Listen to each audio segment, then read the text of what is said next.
Halo pemirsa Cokro TV, jumpa lagi dalam program acara yang lagi viral. Seperti biasa, yang lagi viral bersama saya Nong Darul Mahmadah dan Saya Belmondo Scorpio. Saya Kajito El Kayani. yang lagi viral kita lagi ngebahas soal sosok yang selalu jadi trending ini.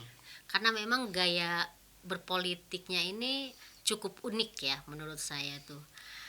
Dan kekinian sesuai dengan jiwa mudanya dan memang orangnya masih muda, yaitu Mas Gibran Rakabumi ya benar ya. Iya. Putranya Rakabumi. Presiden Jokowi. Ya. Beliau sekarang ini kan sebagai wali kota Solo. Saya ingat banget waktu pertama kali di periode pertama Presiden Jokowi resmi jadi presiden, itu kan diwawancara tuh kan anak-anak presiden, dan kelihatannya waktu itu Mas Gibran itu bilangnya tidak tertarik politik gitu kan. Dan itu memang disampaikan juga langsung sama Presiden Jokowi, katanya memang anak saya yang pertama itu gak tertarik sama politik, kayaknya fokusnya akan jadi pengusaha gitu kan, memang melanjutkan usaha Jokowi gitu kan. Justru yang tertarik dengan politik itu adalah mantunya Bobi. Tapi ternyata kita melihat justru Mas Gibran ini sebagai representasi anak muda yang berpolitik itu justru menarik ya. Karena selain dia tuh kayak ngikutin gaya bapaknya, ya apa namanya, rajin menyapa warganya di Solo itu, cara menyelesaikan masalah-masalah di masyarakat, menjadikan kota Solo itu sebagai kota semua agama gitu kan. Misalnya ketika Imlek ininya apa namanya, suasana kotanya itu, ketika Natal itu Natal, ketika Idul Fitri juga semarak Idul Fitri gitu. Jadi betul-betul Solo itu dijadikan sebagai kota yang bisa dinikmati oleh semua warga tanpa melihat agamanya tuh seperti apa. Itu menurut saya tuh menarik. Dan yang menarik sekarang ini kalau saya ngelihat gaya Gibran itu ya, itu menjadi epicentrum di Pilpres. Bagaimana misalnya sampai relawannya aja kan saling diklaim tuh kan. Ya. Ada yang apa namanya, mengklaim sebagai relawannya Prabowo, ada yang bilang tetap kami relawannya Ganjar gitu kan. Ini menarik. Dan kayaknya nggak ada tuh wali kota atau sosok orang gitu ya yang habis dari partainya, dari PDIP, tapi kemudian didatengin lagi oleh Mbak Puan gitu kan sebagai petinggi PDIP. Itu hanya Gibran gitu. Sekarang lagi nih yang berita yang lagi rame, Mas Gibran ini menjadi salah satu tim 7 jurkamnya Pak Ganjar. Di tengah ramenya misalnya kita baru kemarin mendengarkan pengumuman bahwa Mas Budi Ari diangkat sebagai Menteri Menkominfo kan, yang sebelumnya kan dibilang sudah mendukung Prabowo katanya begitu. Jadi ini menarik buat saya ngelihat sosok Mas Gibran ini, Mas Wali Kota ini. Dan mungkin buat anak-anak muda ya, bisa jadi model juga gitu kan, ketika ingin menjadi seorang eksekutif gitu, pemimpin daerah, dan juga ingin menjadi politisi. Nah, gimana kalian berdua ini ngelihat? Saya udah membuka ini untuk memantik aja kan.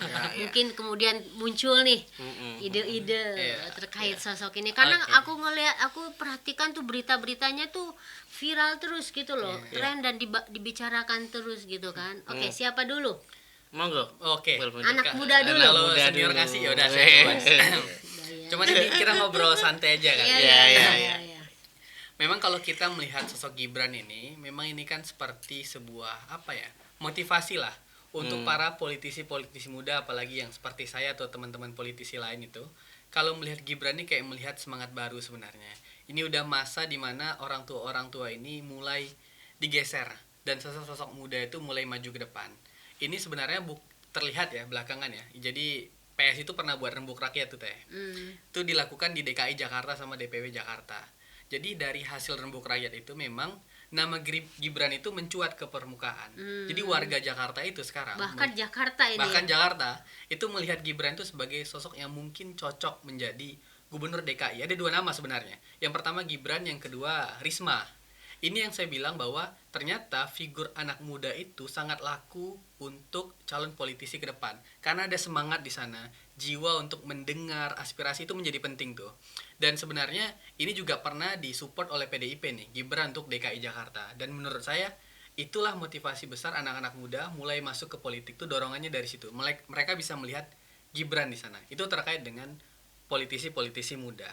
Cuman saya ingin juga menyinggung terkait, ini kan beritanya mulai beredar juga nih, Gibran menjadi jurkamnya Ganjar Pranowo. Saya rasa ini menutup semua Celah. isu, gosip bahwa kemarin kita melihat elektabilitas Pak Prabowo itu tinggi karena para pengikut Jokowi. Kalau kita mengatakan pengikut Jokowi ini kan relawan Jokowi ya.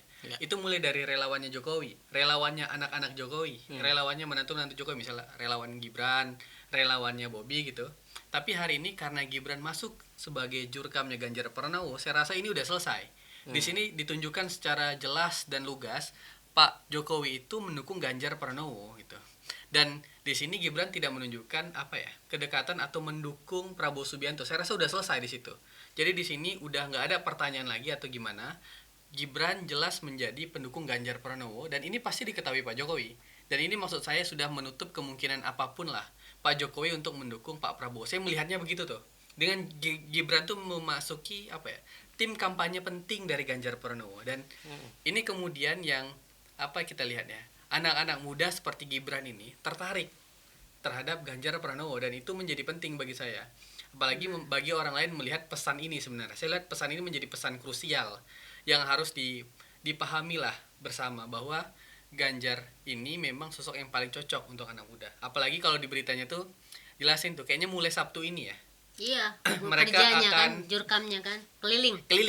Ya. Jogging. Mereka mencari pemimpin yang sehat, bugar. Jadi keliling sambil olahraga dan disampaikan di situ bahwa SK-nya udah keluar dan itu tidak mengganggu tugasnya sebagai wali kota Solo. Jadi menurut saya perspektif penting nih dua ini. Yang pertama adalah Gibran ini menjadi sosok pemimpin muda yang kredibilitasnya tuh udah pernah dicoba di Jakarta dan hasilnya bagus. Yang kedua itu Gibran ini udah menjadi jurkamnya Ganjar Pranowo, berarti secara tegas dan lugas Pak Jokowi dan Gibran mendukung Ganjar Pranowo tanpa terkecuali. Saya melihat dua pesan penting itu tuh terkait Gibran hari ini. Kira-kira begitu Teno. Ya. Oh iya. Ya, jadi perlu pemirsa Cokro TV ketahui bahwa tim 7 yang menjadi juru kampanye itu, kalau kita mengutip dari pernyataannya Sekjen PDIP Pak Mas Hasto ya, itu juga merupakan amanat atau arahan dari Presiden Jokowi ketika Rakernas di PDIP itu ya. Jadi bagian dari strategi pemenangan untuk Ganjar Pranowo. Oke, Bro. Ya, ada 2 poin ya yang ingin saya sampaikan. Oh, sama kayak saya 2 poin. Isinya sama sebenarnya. Yang pertama adalah tentang keberpihakan Jokowi, ya pasti itu ya. Jadi sebelumnya kalau kita baca soal kecenderungan Prabowo ya mengkapitalisasi nama Jokowi, itu kemarin-kemarin sukses ya. Karena memang secara nyata belum dibuktikan sebaliknya. Artinya gini, ketika Prabowo ke Solo sebagai Menhan misalnya, tentu wali kota harus menyambutnya kan. Lalu dikapitalisasi oleh Prabowo dan pendukungnya bahwa itu dukungan dari Gibran. Begitu juga ketika Prabowo ke istana ya, makan siang, itu bukan karena diundang Jokowi tapi meminta untuk diundang ke istana. Faktanya kan begitu. Tapi narasi yang berkembang bahwa Prabowo diundang Jokowi untuk berdiskusi masalah yang penting, padahal tidak, sebaliknya justru Jokowi yang diminta jadwalnya, maka dikasih hari Minggu kan, karena yang lain mungkin sudah padat, hari Minggu mungkin agak longgar. Nah itu mereka bisa makan siang dan seterusnya. Kapitalisasi nama Jokowi ini secara jelas itu berdampak positif bagi Prabowo, makanya terus digaungkan. Sampai sekarang kan narasinya Prabowo masih begitu-begitu aja, masih dia sangat bangga dengan hilirisasi mineralnya Jokowi gitu. Artinya bahwa loh itu kan bukan jurusan dia sebenarnya kan, Menteri Pertahanan mestinya ngomong yang soal-soal tugas dia gitu loh. Tapi Prabowo ini memang sengaja bukan mengambil hati Jokowi, itu udah selesai lah. Dia mengambil hati pendukungnya Jokowi, seolah-olah dia ini adalah penerusnya Jokowi.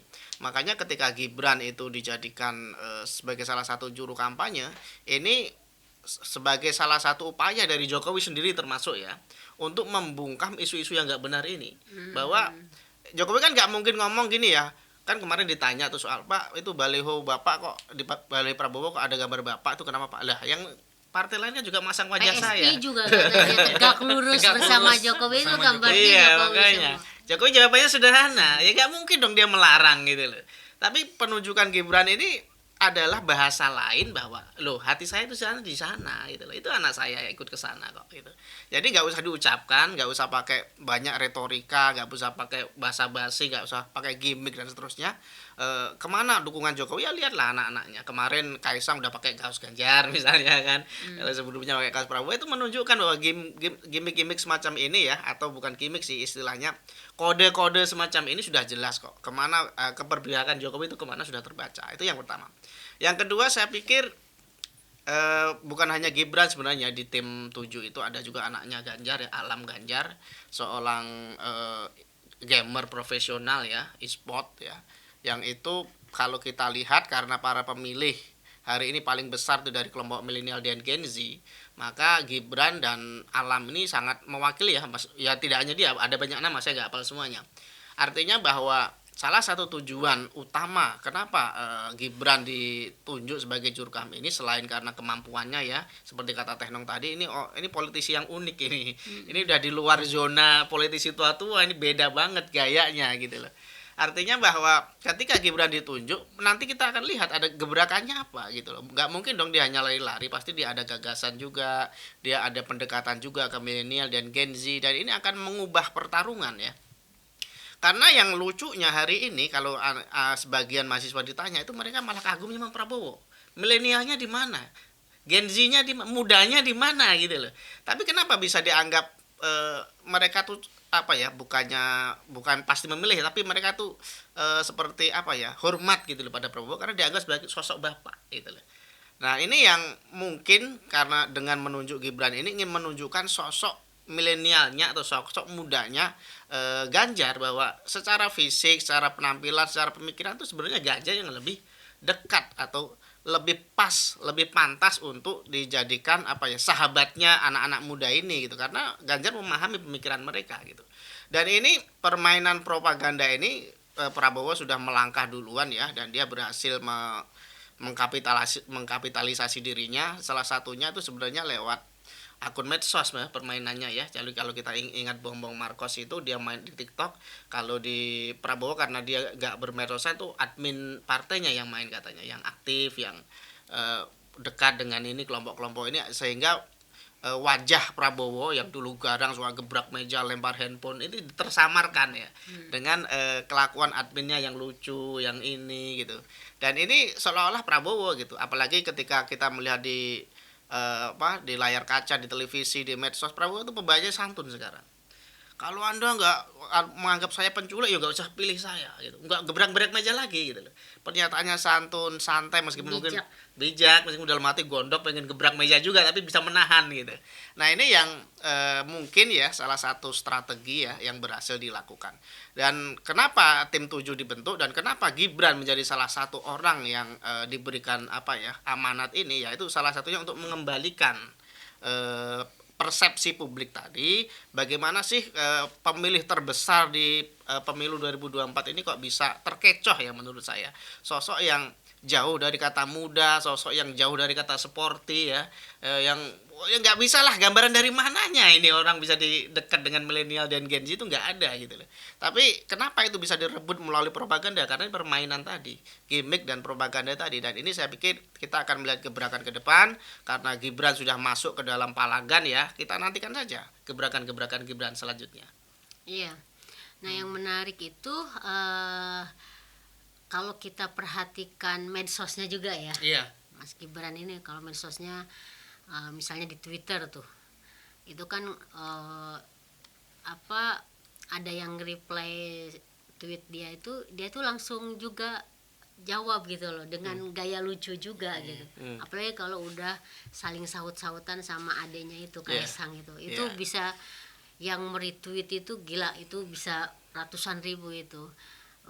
Tapi misalnya kalau ada masalah dari warganya lewat tweet itu juga langsung di follow up gitu. Jadi itu juga oke banget tuh, saya suka tuh.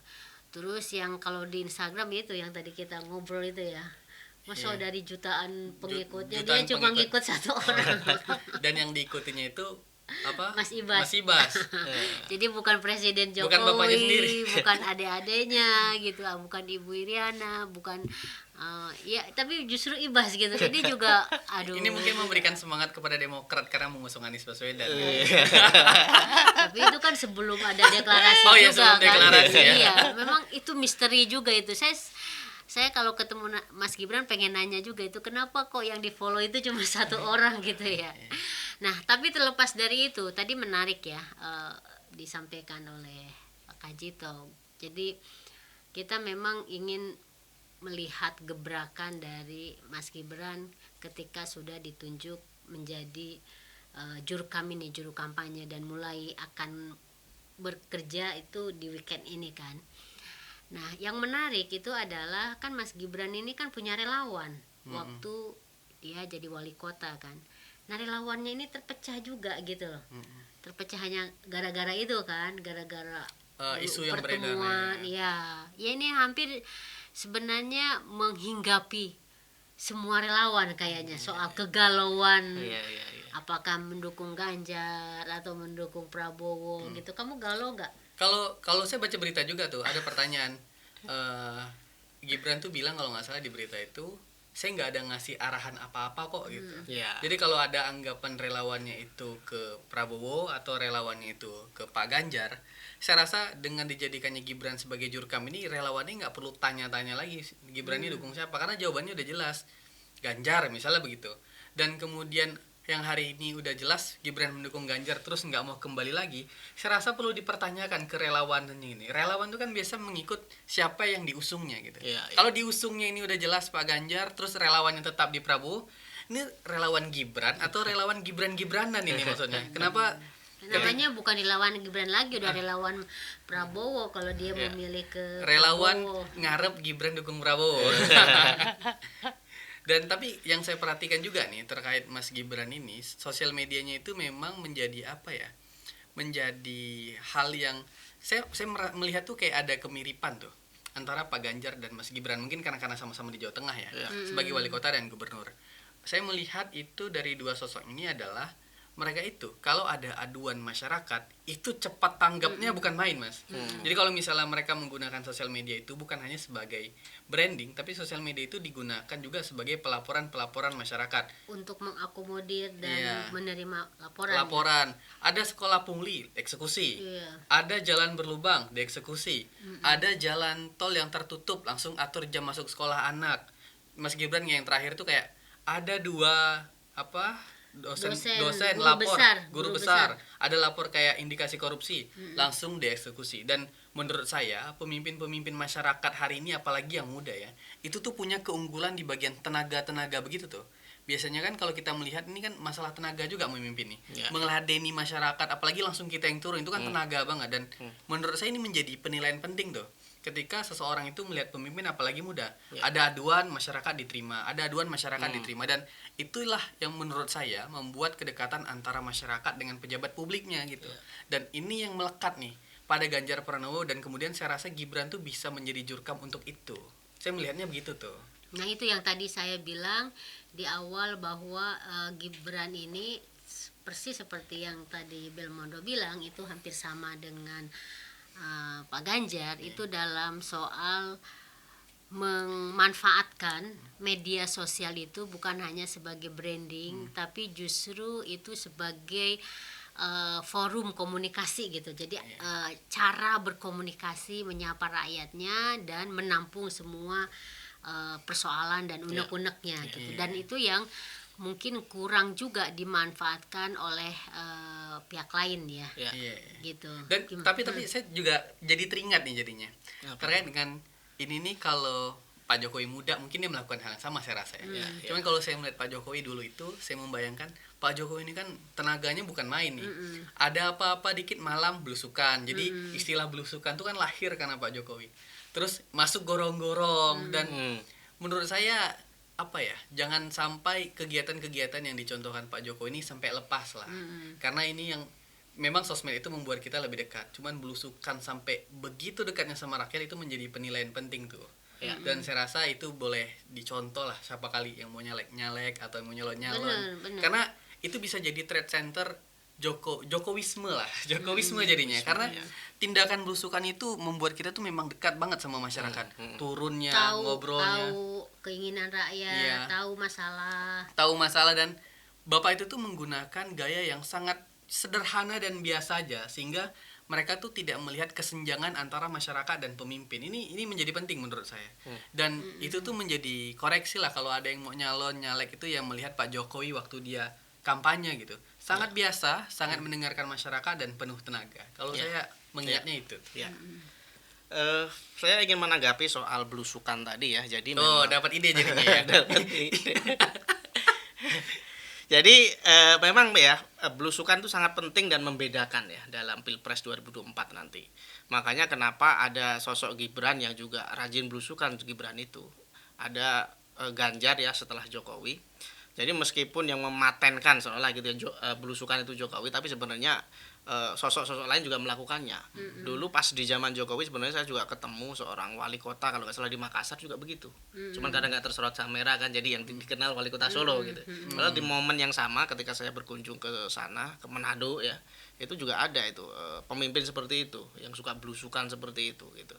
Artinya bahwa yang punya hak paten atau pertama kali membuat istilah belusukan terkenal memang Jokowi, tapi sosok lain yang kita lihat hari ini Ganjar, Gibran dan seterusnya juga melakukan hal sama.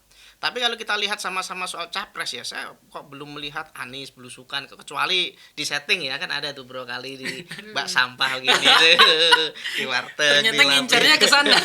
Enggak, tapi kalau yang bak sampah atau di warteg kan tetap aja asistennya itu yang sibuk kan, karena gerah handuk apa kanebo itu iya kanebo handuk lah masuk kanebo memangnya mobil netizen bilangnya itu kanebo handuk lah kamu bahasa belusukan finishnya ternyata Anies. Aduh ya makanya jadi capres lain saya belum lihat ya. Prabowo apalagi, Prabowo sudah di usianya yang tidak muda lagi ya, itu agak susah membayangkan Prabowo belusukan aja, bayangin aja susah gitu.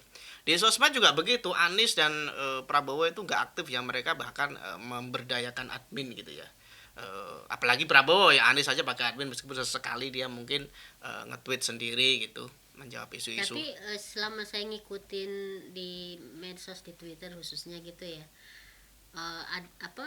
akunnya Anies itu nggak seperti Gibran atau Ganjar sebagai ya maksud saya itu dia memang ada interaksi sedikit lah, tapi mereka nggak problem solve gitu lah. Dia nggak menyelesaikan urusan-urusan masyarakat gitu. Artinya ketika Gibran atau Ganjar itu bersosmed, dia nggak hanya mencari kepuasan diri gitu. Kadang-kadang ya ada sedikit nakalnya, misalnya menghibur siapa itu yang patah hati gara-gara Denny Caknan kawin itu, siapa namanya itu, artis tuh, penyanyi saya lupa namanya. Itu kan ada Ganjar tuh nyenggol dia kan, sing sabar katanya gitu. Iya juga buat lucu-lucuan kan. Artinya jadi bahwa pemimpin itu jadi enggak, pemimpin kan harus begitu kan. Iya. Politik menjadi menyenangkan. Ada juga dia menanggapi soal keluhan-keluhan gitu. Gibran kan juga begitu kan, ada keluhan ditindaklanjuti langsung. Ini ada apa, ini langsung terjun ke lapangan. Belusukan tadi ya, dia nggak hanya mendengar laporan buahnya sudah beres bos, padahal belum gitu. Dia datangi sendiri, dia dialog sendiri. Masalahnya apa? Oh nggak ada izin, diurus. Ini segera diurus gitu kan. Bukannya nggak ada izin, ya udah tutup gerejanya, nggak gitu dia. Modelnya nggak gitu. Artinya kalau pemimpin lain kan kita lihat, wah itu kan nggak ada izinnya, ya kami tutup lah. Lihat tugasmu ngapain sebagai kepala daerah itu. Dan itu yang dilakukan oleh Ganjar dan Gibran ketika mereka belusukan. Jadi sisi milenial Gibran itu bukan dimaknai bahwa dia melek medsos saja, tapi juga responsif gitu. Selain secara fisik dia bisa belusukan kemana-mana ya, nanti kan Gibran rencana juga di luar Solo bahkan kampanyenya itu di seluruh wilayah Indonesia ya. Kalau dia oke lah, wong dia sudah berpengalaman belusukan ya. Kita membayangkan misalnya kalau yang belusukan itu seperti Prabowo atau Anies, ya mungkin bisa di titik-titik tertentu ya. Misalnya dia mau kampanye di kota mana ya itu bisa lah dia. Tapi kalau kita memaknai belusukan kan nggak gitu ya. Jokowi itu kalau belusukan kadang nggak sesuai protokol itu. Iya. Harusnya lurus. Dia milih Spontan. di Lampung itu jalan rusaknya kan gitu. Sudah diatur, Udah diatur sudah jalurnya, dibangun, Sana ya. sana sana sana. Dia malah nyari yang lain gitu Ngintip kan akhirnya. sana. Cuman saya perhatikan juga nih. Karena ini saya nggak tahu ini penilaian saya ya. Saya rasa karena terjadilah ya penilaian elektabilitas di survei sebelumnya ini nih yang membuat Ganjar itu menjadi urutan nomor 2. Saya melihat Pak Ganjar dan partai pengusung dan pendukungnya ini mulai mengganti strategi komunikasi. Ini yang menurut saya menjadi penting nih. Ya. Jadi angka survei tadi itu membuat penilaian apa hal yang harus dilakukan agar apa yang mereka lakukan itu pesannya sampai sebenarnya. Ya. Dan saya rasa dimasukkannya Gibran ke dalam Jurkam ini nanti akan merubah elektabilitas mungkin ya. Karena memang gaya strateginya berubah. Jadi saya melihat survei kemarin itu membantu sebenarnya untuk mengingatkan gaya komunikasi yang baik tuh gimana caranya. Ya. Dan situ lahirlah mungkin tim 7 atau Jurkam yang di dalamnya salah satunya Gibran sebagai politisi yang muda yang sangat terkenal inilah. Saya melihatnya begitu juga tuh terhadap Pak Ganjar Pranowo. Kalau dari Mas Kejito melihat hal yang sama nggak? Nah, menggantikan tugas Tenok saya jadinya kan? Nggak apa-apa. Aduh, melangkahi kemenangan. Kan memang melangkah itu melangkah Gitu ya. Ya sama lah kita memandangnya bahwa memang penunjukan Gibran itu sangat strategis ya. Salah satunya merombak sistem strategi komunikasi tadi. Memang hikmahnya kenapa itu terjadi sekarang, itu masih ada waktu kita ya. Masih ada waktu, masih ada masa untuk mengganti strategi. Karena itu kalau dulu kan 3 bulan menjelang Pilpres sudah kelabakan itu. Tapi ini masih ada waktu. Masih bisa membentuk tim, masih bisa ini merencanakan di sisa masa yang tersisa ini. Artinya bahwa kemenangan sesaat Prabowo hari ini ya itu sangat labil ya, itu sangat tidak stabil dan itu sangat mudah digoyah ya. Makanya ketika dulu awal-awal Anies tepuk tangan bahagia banget dia bisa menyalip Prabowo kan sebentar, kemudian Prabowo ganti strategi kan dia pikir kalau orang yang belajar dari kesalahan itu akan menemukan cara baru. Tapi kalau dia di zona nyaman aja misalnya Ganjar terus di posisi 1 terus ya tanpa ada gejolak tantangan ya, aman-aman aja, tenang aja dengan gayanya selama ini gitu loh. Tapi dengan adanya perubahan dinamika politik, perubahan strategi, PDI juga berubah gitu. Ganjar juga berubah, para pendukungnya relawan juga berpikir kan ini kita harus ngapain gitu supaya ya. elektabilitas meningkat. Nah, itu makanya jadi kreatif lah ya, gitu kan. makanya kita tunggu ini Gibran mau ngapain ya, tim 7 mau ngapain. Tim 7 dan Jurkam apakah ada dampaknya atau tidak, kita tunggu aja. Iya, oke. Ya, jadi yaitu meskipun survei itu banyak yang katakanlah kecewa terus pada mempertanyakan ini donaturnya siapa, fundingnya siapa, biayanya dari siapa, tapi satu catatan yang tadi dibilang oleh Kak Jito itu menjadi kayak semacam masukan alarm juga untuk membantu kita, membantu para timnya khususnya gitu kan, baik timnya Ganjar, timnya Anies, timnya Prabowo untuk terus-menerus mereview, memperbaiki. Dan karena kemarin itu kita melihat dalam survei itu kan posisinya Pak Ganjar sudah diambil oleh Pak Prabowo karena faktor tadi penjelasan di awal, kedekatan. Tim Prabowo pinter mengkapitalisasi kedekatannya dengan Jokowi. Begitu juga tim sosial medianya, media sosialnya yang canggih banget menutupi kekurangan-kekurangan dari Pak Prabowo sebagai orang tua gitu, sebagai tokoh yang sudah ya istilahnya tidak muda lagi kan, bahkan kemudian disukai oleh generasi muda, Gen Z dan milenial. Itu kecanggihan dari sebuah tim kan. Nah, catatan dengan dijadikannya Mas Gibran sebagai salah satu tim juru kampanye Ganjar itu juga mungkin bagian dari strategi itu kan, memperbaiki strategi yang itu dalam rangka memperbaiki komunikasi publik supaya Ganjar yang faktanya nih memang sangat milenial, muda, belusukan seperti Pak Jokowi kemana-mana, Ya. itu keangkat lagi gitu loh. Jadi nggak ketutupi oleh citra-citra yang dari Pak Prabowo yang sebenarnya kan jauh banget kan sebenarnya dari sosok gaya Jokowi Iya, kan. iya, Iya kan? Bukan Gitu. Jokowi banget lah dia itu. Enggak Jokowi banget. Bagian belusukannya itu nggak ada Udah gitu. nggak loh. ada dia. Nggak bisa, bukan nggak bisa. ada, nggak Nggak bisa, bisa. gitu. Jadi ini mungkin jadi catatan atau mungkin jadi masukan nih buat pemirsa Cokro TV yang sangat menginginkan sosok Pak Jokowi itu, kepemimpinan Jokowi ini hadir terus bersama kita, bersama Indonesia gitu kan, supaya tidak hilang gitu kan. Ya salah satu yang pasti itu memang ya itu gitu loh. Iya, iya. Yang muda gitu kan gitu. Muda semangatnya, muda Iya. wajahnya. Wajahnya. Meskipun Muri rambutnya mana, putih. Muri? Gitu. Jadi kita sepakat ya, kita Sepakat. tunggu ya, Ya, kita gebrakan tunggu gebrakannya. Mas Gibran ini. Mas Gibran ditunggu loh gebrakannya supaya kita asik membantunya, membahasnya, iya. Membantu dan membahasnya. Iya, iya, iya, iya. Oke, pemirsa Cokro TV yang lagi viral, kita akhiri ya. Kita minggu depan akan ketemu lagi dengan pembahasan yang menarik lagi. Terima kasih dan salam. Salam. Selamat tahun baru Tahun baru Hijriah. Hijriah. Dadah. Dadah.